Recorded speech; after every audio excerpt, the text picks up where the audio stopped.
एक बार की बात है। पहाड़ों के बीच बसे एक छोटे से गांव में आरव नाम का लड़का रहता था। गांव के बाहर एक पुरानी टूटी फूटी हवेली थी, जिसके बारे में लोग कहते थे कि वहां एक भटकती आत्मा रहती है। रात होते ही हवेली की खिड़कियों से अजीब सी रोशनी निकलती और किसी के धीमे धीमे कदमों की आवाज सुनाई देती। लेकिन आज तक किसी भटकती हवेली की खिड़कियों से ने हिम्मत नहीं की थी कि वह हवेली के अंदर झांक भी सके। एक दिन आरव के दोस्तों ने उसे चुनौती दी कि वह हवेली के अंदर जाकर साबित करे कि भूत जैसी कोई चीज नहीं होती। हिम्मत और जिज्ञासा के मिश्रण में आरव रात के समय अकेले ही हवेली की ओर निकल पड़ा।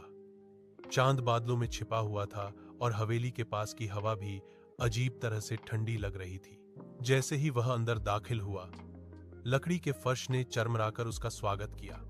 दीवारों पर लगी पुरानी तस्वीरें जैसे उसे घूर रही थीं। अचानक उसे लगा कि किसी ने उसके पीछे धीरे से फुसफुसाया, "क्यों आए हो?" आरव मुड़ा पर वहां कोई नहीं था। डर से उसका दिल तेज धड़कने लगा, लेकिन वह आगे बढ़ा। हवेली के बीचों बीच एक पुराना कमरा था, जहां उसे टिमटिमाती हुई रोशनी दिखाई दी। जैसे ही उसने दरवाजा खोला, उसे एक सफेद साया दिखा, एक औरत जिसके बाल बिखरे थे और चेहरा धुंधले धुएं जैसा था।